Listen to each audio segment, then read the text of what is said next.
ਜਿਹੜੀ ਫਰੇਟ ਦੇ ਸੰਬੰਧ ਦੇ ਵਿੱਚ ਖਬਰ ਆ ਰਹੀ ਆ, ਕਹਿੰਦੇ ਵੀ ਫਰੇਟ ਦਾ ਰਿਸੈਸ਼ਨ ਉਹ ਨੀਅਰਿੰਗ ਐਂਡ ਆ, ਵੀ ਖਤਮ ਹੋਣ ਦੇ ਲਾਗੇ ਛਾਗੇ ਜਾ ਰਿਹਾ। ਇੱਕ ਲੌਜਿਸਟਿਕਸ ਦੇ ਐਗਜ਼ੀਕਿਊਟਿਵ ਕਹਿ ਰਹੇ ਬਿਲਕੁਲ ਜੀ। ਇਹ ਜਿਹੜਾ ਹੈਗਾ ਆ ਡੈਫੀਨੇਟਲੀ ਜਿਹੜਾ ਪੋਰਟ ਆਫ LA ਹੈਗਾ ਆ, ਉਹਨਾਂ ਦੇ ਵਿੱਚ ਕੰਟੇਨਰ ਵੋਲਿਊਮ 14% ਅਪ ਗਈ ਹੈਗੀ, ਸਟਰੋਂਗ ਐਕਟੀਵਿਟੀ ਦਿੱਸੀ ਆ ਇਸ ਕੁਆਟਰ ਦੇ ਵਿੱਚ ਆ ਰਹੀ ਆ। ਸੋ ਗੁੱਡ ਸਾਈਨ ਹੈਗੀ ਆ ਜਿਹੜੀ ਇਹ ਚੀਜ਼ ਹੈਗੀ ਆ ਕਿ 14% ਜਿਹੜੀ ਫਰਸਟ ਹਾਫ ਦੇ ਵਿੱਚ ਸੀਗੀ ਉਹਦੇ ਵਿੱਚ ਵਾਧਾ ਹੋਇਆ। ਸੋ ਇਹਦੇ ਗੁੱਡ ਸਾਈਨਸ ਹੈਗੇ ਆ, ਬਟ ਹੋਰ ਕਈ ਚੀਜ਼ਾਂ ਹੈਗੀਆਂ ਜਿਹੜੀਆਂ ਕਿ ਨਾਲ ਨਾਲ ਅਪਕਮਿੰਗ ਹੋ ਰਹੀਆਂ, ਜਿਹਦੇ ਵਿੱਚ ਕਿ FMCSA ਤੇ NHTSA ਵੱਲੋਂ ਜਿਹੜੀਆਂ ਕਾਫੀ ਰੂਲ ਮੇਕਿੰਗਸ ਆ ਉਹ ਪੋਸਟਪੋਨ ਕੀਤੀਆਂ ਜਾ ਰਹੀਆਂ, ਜਿਵੇਂ ਕਿ ਸਪੀਡ ਲਿਮਿਟਰਸ ਦੀ ਸੀਗੀ, ਆਟੋਮੈਟਿਕ ਐਮਰਜੈਂਸੀ ਬ੍ਰੇਕਿੰਗ ਸੀਗੀ, ਤੇ ਹੋਰ ਕਈ ਚੀਜ਼ਾਂ ਜਿਹੜੇ ਹੈਗੀਆਂ ਸੀਜ਼ਰ ਮੈਂਡੇਟਸ ਡਿਲੇਡ, ਇਹ 2025 ਤੱਕ ਡਿਲੇ ਕਰ ਦਿੱਤੇ ਗਏ ਆ। ਇਹ ਵੀ ਇੱਕ ਕਾਫੀ ਮਤਲਬ ਕਿ ਵੱਡੀ ਚੀਜ਼ ਹੈਗੀ ਹੈ ਕਿ ਇਹ ਜਿਹੜੀਆਂ ਚੀਜ਼ਾਂ ਸੀਗੀਆਂ ਇਹਨਾਂ 'ਤੇ ਬਹੁਤ ਪੁਸ਼ ਕੀਤਾ ਜਾ ਰਿਹਾ ਸੀਗਾ ਕਿ ਇਹਨਾਂ ਨੂੰ ਜਲਦੀ ਤੋਂ ਜਲਦੀ ਇਹ ਜਿਹੜੇ ਲਾਜ਼ ਬਣਾਏ ਜਾਣ, ਪਰ ਇਹਨਾਂ ਨੂੰ 2025 ਤੱਕ ਜਿਹੜਾ ਅੱਗੇ ਪੁਸ਼ ਕਰ ਦਿੱਤਾ ਗਿਆ ਆ।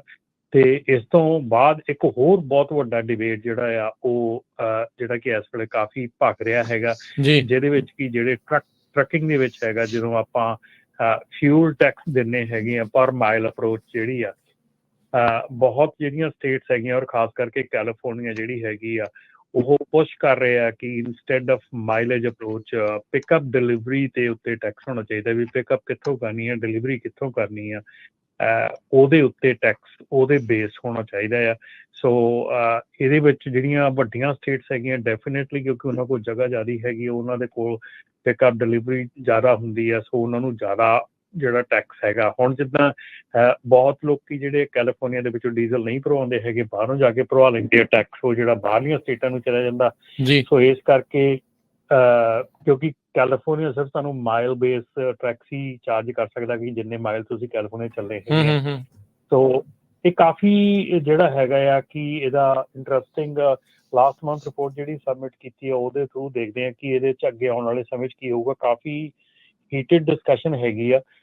ਜਿਹੜਾ MTC ਮਾਡਲ ਹੈਗਾ ਆ ਜਿਹੜਾ ਉਹਦੇ ਉੱਤੇ ਕੰਸੀਡਰ ਕਰ ਰਹੇ ਆ, ਪਰ ਡੈਫੀਨੇਟਲੀ ਬਿਗ ਥਿੰਗ ਹੋਣੀ ਆ ਜੇ ਇਹ ਚੇਂਜਸ ਆਉਣੀਆਂ ਹੈਗੀਆਂ।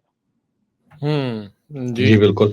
ਸੋ ਸਰੋਤਿਓ, ਜੇ ਤੁਹਾਡਾ ਵੀ ਕੋਈ ਕੁਐਸਚਨ ਹੈਗਾ ਟਰੱਕਿੰਗ ਨਾਲ ਰਿਲੇਟਡ ਤੇ ਤੁਸੀਂ ਕਾਲ ਕਰ ਸਕਦੇ ਹੋ। ਲਾਈਵ ਸ਼ੋਅ ਚੱਲ ਰਿਹਾ ਸਾਡਾ ਅੱਜ ਸਵੇਰੇ 9 ਵਜੇ ਤੋਂ ਲੈ ਕੇ 10 ਵਜੇ ਤਾਈਂ ਕੈਲੀਫੋਰਨੀਆ ਸਮੇਂ ਦੇ ਮੁਤਾਬਕ, ਤੇ ਟੈਲੀਫੋਨ ਨੰਬਰ ਹੈਗਾ 408-272-5200 4082725200।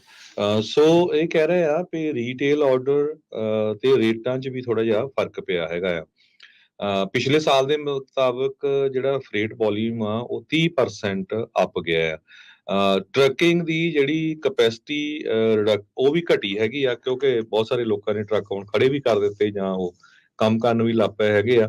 ਤੇ ਬਾਕੀ ਜੇ ਸਟਾਕ ਦੀ ਗੱਲ ਕਰਦੇ ਜਾਈਏ, ਜਿਹੜੇ JV hunt, night Swift transportation ਤੇ ਸ਼ਨਾਈਡਰ ਨੈਸ਼ਨਲ ਆ, ਇਹ ਪਿਛਲੇ ਮਹੀਨੇ ਦੇ ਮੁਤਾਬਕ ਉਹਨਾਂ ਦੇ ਸਟਾਕ ਅਪ ਗਏ ਆ, ਈਵਨ ਦੋ ਵੀਕ ਅਰਨਿੰਗ ਰਿਪੋਰਟ ਵੀ ਹੈਗੀਆਂ JV ਹੰਟ ਦੀਆਂ। ਸੋ ਕਾਫੀ ਲੱਗਦਾ ਵੀ ਥੋੜਾ ਜਿਹਾ ਪੋਜ਼ਿਟਿਵ ਪਿਛਲੇ ਕਈ ਮਹੀਨਿਆਂ ਤੋਂ ਬਾਅਦ ਇਹ ਰਿਜ਼ਲਟ ਆਉਣੇ ਸ਼ੁਰੂ ਹੋਏ ਹੈਗੇ ਆ।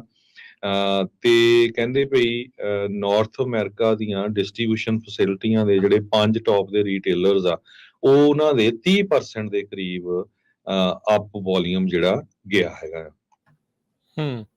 ਬਿਲਕੁਲ। ਇਹ ਲੱਗਦਾ ਏਦਾਂ ਵੀ ਸ਼ਾਇਦ ਟਰੱਕਿੰਗ ਦੇ ਵਿੱਚ ਮੁੜ ਦੁਬਾਰਾ ਜਿਹੜੀ ਉਹ ਜਾਨ ਜਿਹੜੀ ਉਹ ਪੈ ਜਾਵੇ।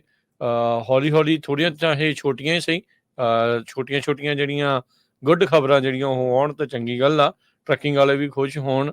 ਤੇ ਇੱਥੋਂ ਜੇ ਹਰਜੋਤ ਸਿੰਘ ਜੀ, ਰਮਨ ਜੀ, ਜੇ ਰਿਸੈਸ਼ਨ ਤੋਂ ਟਰੱਕਿੰਗ ਬਾਹਰ ਆਉਂਦੀ ਹੈ ਤਾਂ ਮਤਲਬ ਬਾਕੀਆਂ ਲਈ ਵੀ ਫਿਰ ਖੁਸ਼ਖਬਰੀ ਬਣ ਜਾਂਦੀ ਹੈ। ਬਾਕੀਆਂ ਦੀ ਖੁਸ਼ਖਬਰੀ ਦੇ ਨਾਲ ਹੀ ਟਰੱਕਿੰਗ ਉੱਪਰ ਆਉਣੀ ਹੈ, ਕਿਉਂਕਿ ਜੇ ਸਾਰੇ ਜਣੇ ਲੋਕੀ ਘਰ ਬਾਏ ਕਰਨਗੇ ਜਾਂ ਪ੍ਰੋਡਕਟ ਬਾਏ ਕਰਨਗੇ, ਚੀਜ਼ਾਂ ਬਾਏ ਕਰਨਗੇ, ਸਹੀ ਉਹਦੇ ਗੱਲ ਆ। ਨਾਲ ਹੀ ਟਰੱਕਿੰਗ ਵਾਲੇ ਡਿਲੀਵਰੀ ਕਰਨਗੇ। ਸੋ ਜੇ ਉਹ ਥੋੜੇ ਜਿਹੇ ਖੁਸ਼ ਹੋਣਗੇ ਤਾਂ ਟਰੱਕਿੰਗ ਖੁਸ਼ ਹੈ, ਤੇ ਟਰੱਕਿੰਗ ਖੁਸ਼ ਹੈ ਤਾਂ ਸਾਰੇ ਖੁਸ਼ ਹੈ। ਫਿਰ ਤਾਂ ਇਹ ਆ ਵੀ ਉਹ ਇੱਕ ਵਾਲਾ ਦੂਜੇ ਨੂੰ ਹਿਸਾਬ ਕੁਦਕਧਾਰੀਆਂ ਕਿਤਾਬ ਕੱਢੀ ਜਾਓ, ਹੁਣ ਖੁਸ਼ ਹੀ ਰਿਹਾ ਕਰੋ ਫਿਰ ਏਦਾਂ। ਪਰ ਇਹ ਇੰਨੀ ਵੀ ਨਹੀਂ ਖੁਸ਼ ਹੋਣ ਦੀ, ਹੌਲੀ ਹੌਲੀ ਅਜੇ ਹੋ ਰਿਹਾ। ਉਦਾਂ ਅਸੀਂ ਤੁਹਾਨੂੰ ਜਿਹੜੇ ਤੁਹਾਡੇ ਨਾਲ CNBC ਨੇ ਜਿਹੜੀ ਰਿਪੋਰਟ ਫਰੇਟ ਲਾਈਨ ਦੇ ਨਾਲ ਕਰਕੇ ਛਾਪੀ ਹੈ, ਮੈਂ ਉਹ ਸ਼ੇਅਰ ਕਰਦਾ। ਵਿਲ ਟੇਕ ਐਨੀਥਿੰਗ ਪੋਜ਼ਿਟਿਵ ਅੱਜ ਦੇ ਦਿਨ ਦੇ ਵਿੱਚ, ਕੁਝ ਵੀ ਪੋਜ਼ਿਟਿਵ ਮਿਲੇ ਆਪਾਂ ਨੂੰ ਚੰਗਾ। ਇਹ ਪਰ ਉਹ ਤਾਂ ਬਾਲਾ ਮੈਂ ਦੇਖਦਾ ਵੀ ਜਿਸ ਹਿਸਾਬ ਨਾਲ ਉਹ ਕਹਿੰਦੇ ਆ ਵੀ ਜਿਹੜੇ ਹੋਮ ਇੰਪਰੂਵਮੈਂਟ ਆ ਉਹ 24.4% ਇਨਕਰੀਜ਼ ਹੋਈ ਆ, ਗਰੋਸਰੀ ਤੇ ਸੁਪਰ ਸਟੋਰ 22.1%, ਡਿਸਕਾਊਂਟ ਰੀਟੇਲਰਸ ਤੇ ਹੋਲਸੇਲਰਸ 13%, ਬ੍ਰਿਕਸ ਐਂਡ ਮੋਟਰ ਲੋਕੇਸ਼ਨ ਜਿਹੜੀਆਂ 32.9%, ਇਹਨਾਂ ਦੇ ਜਿਹੜੇ ਆਰਡਰ ਆ ਅੱਜ ਤਾਂ ਭਾਜੀ ਫਿਰ ਲੱਡੂਆਂ ਦਾ ਡੱਬਾ ਤੁਹਾਡੇ ਨਾਲ ਹੋ ਗਿਆ, ਤੁਸੀਂ ਚੰਗੀਆਂ ਖੁਸ਼ਖਬਰੀਆਂ ਸੁਣਾ ਰਹੇ ਆ। Good good. ਹਾਂਜੀ ਹਾਂਜੀ ਅਰਜੁਨ ਭਾਜੀ, ਅਸੀਂ ਮਾੜਾ ਮੋਟਾ ਬਲੂਨ ਦੇ ਵਿੱਚ ਹਵਾ ਭਰਨ ਦੀ ਕੋਸ਼ਿਸ਼ ਕਰਦੇ, ਤੁਸੀਂ ਸੂਈ ਨਾ ਮਾਰਿਆ ਕਰੋ। ਸਹੀ ਆ ਸਹੀ ਆ। ਨਹੀਂ ਚਲੋ ਜੀ, ਚੰਗੀ ਗੱਲ ਆ, ਸਮਥਿੰਗ ਬੈਟਰ ਹੋਵੇ, ਵਧੀਆ ਹੋਵੇ, ਚੰਗੀ ਗੱਲ ਆ। ਰੇਟਸ ਦਾ ਕੀ ਹਾਲ ਆ ਰਮਨ ਜੀ, ਕਿੱਦਾਂ ਚੱਲ ਰਿਹਾ? ਰੇਟਸ ਜਿਵੇਂ ਕਿ ਸਾਰੇ ਆਪਣੇ ਸਾਰੇ ਪਾਸੇ ਹੈਗਾ ਕਿ ਥੋੜੇ ਜਿਹੇ ਰੇਟਸ ਦੇ ਵਿੱਚ, ਜਿੱਦਾਂ ਕਿ ਆਪਾਂ 14% ਦੀ ਜਿਹੜੀ ਇਨਕਰੀਜ਼ ਹੈਗੀ ਉਹ ਡੈਫੀਨੇਟਲੀ ਕਿਤੇ ਨਾ ਕਿਤੇ ਸ਼ੋ ਕਰ ਰਹੀ ਹੈਗੀ, ਔਰ ਰੇਟ ਦੇ ਵਿੱਚ ਫਰਕ ਹੈਗਾ ਆ। ਔਰ ਖਾਸ ਕਰਕੇ ਕਈ ਕੰਪਨੀਆਂ ਦੇ ਨਾਲ ਗੱਲ ਕਰਨ ਤੋਂ ਇਹ ਵੀ ਪਤਾ ਲੱਗਦਾ ਹੈਗਾ ਕਿ ਬਹੁਤ ਕੰਪਨੀਆਂ ਨੇ ਕੁਛ ਕੰਪਨੀਆਂ ਨੇ ਬੜਾ ਇੰਪੋਰਟੈਂਟ ਸਟੈਪ ਲਿਆ ਸੀਗਾ ਕਿ ਜਿਹੜੀਆਂ ਕੰਪਨੀਆਂ ਨੇ ਜਦੋਂ ਪੈਸਾ ਧੇਲਾ ਮਿਲਿਆ ਸੀਗਾ, ਉਦੋਂ ਉਹਨਾਂ ਨੇ ਜਿਹੜਾ ਆਪਣਾ ਐਗਜ਼ਿਸਟਿੰਗ ਇਕੁਇਪਮੈਂਟ ਸੀਗਾ ਉਹ ਪੇਡ ਆਫ ਕਰ ਲਿਆ ਸੀ। ਸੋ ਉਹ ਕੰਪਨੀਆਂ ਜਿਹੜੀਆਂ ਆ ਬੜੀਆਂ ਮਤਲਬ ਕਿ ਦੇਖੋ, ਸਿਆਣਪ ਵਾਲੀ ਗੱਲ ਆ ਕਿ ਆਪਾਂ ਹੋਰ ਲੈਣ ਦੀ ਬਜਾਏ ਜਿਹੜਾ ਹੈਗਾ ਉਹਦੀ ਆਪਾਂ ਪੇਮੈਂਟਸ ਖਤਮ ਕਰ ਲਈਏ, ਤਾਂ ਕਿ ਆਪਾਂ ਨੂੰ ਗਾਂਹ ਲੋੜ ਪਵੇ ਤਾਂ ਆਪਾਂ ਔਖਾ ਨਾ ਹੋਵੇ। ਸੋ ਉਹ ਚੀਜ਼ਾਂ ਜਿਹੜੀਆਂ ਆ ਉਹ ਵੀ ਬੜੀਆਂ ਵਧੀਆ ਹੈਗੀਆਂ। ਕਈ ਕੰਪਨੀਆਂ ਨੇ ਬੜੇ ਵਧੀਆ ਸਟੈਪ ਲਏ ਹੈਗੇ ਆ, ਬੜੀ ਵਧੀਆ। ਅੱਜ ਦੀ ਤਰੀਕ 'ਚ ਵੀ ਜਿੱਥੇ ਸਾਰੇ ਹੀ ਕੰਪਨੀਆਂ ਕਹਿ ਲਓ ਵੀ ਆਪਾਂ ਕਹਿ ਰਹੇ ਹਾਂ ਕਿ ਬਲੀਡਿੰਗ ਹੈਗੀ ਆ, ਉਹਦੇ 'ਚ ਕਈ ਕੰਪਨੀਆਂ ਐਸੀਆਂ ਵੀ ਹੈਗੀਆਂ ਜਿਹੜੀਆਂ ਕਿ ਬੜੀਆਂ ਵਧੀਆ ਚੱਲ ਰਹੀਆਂ ਹੈਗੀਆਂ, ਜਿਹੜੀਆਂ ਆਪਣੇ ਜਿੰਨਾ ਕਰ ਰਹੇ ਹੈਗੇ ਉਹਨੇ 'ਚ ਸਟਰੋਂਗ ਬੈਠੇ ਹੈਗੇ ਆ, ਠੀਕ ਹੈ ਨਾ। ਸੋ ਇਸ ਕਰਕੇ ਰੇਟਸ ਜਿਹੜੇ ਹੈਗੇ ਆ, ਰੇਟਸ ਡੈਫੀਨੇਟਲੀ ਥੋੜ੍ਹੇ ਜਿਹੇ ਸਟਰੋਂਗ ਹੋਏ ਹੈਗੇ, ਥੋੜ੍ਹੇ ਜਿਹੇ ਅਪ ਹੋਏ ਹੈਗੇ, ਪਰ not that much. Reefer rates ਅਜੇ ਵੀ ਸਟਿਲ ਉੱਦਾਂ ਦੇ ਹੈਗੇ ਆ, ਡਰਾਈ ਫਰੇਟ ਦਾ ਥੋੜ੍ਹਾ ਫਰਕ ਪਿਆ ਆ, ਪਰ ਰੀਫਰ ਅਜੇ ਵੀ ਵੈਸੇ ਹੀ ਚੱਲ ਰਿਹਾ ਹੈਗਾ, ਨਾਰਮਲ ਜਿਹੜੇ ਰੇਟਸ ਹੈਗੇ ਆ।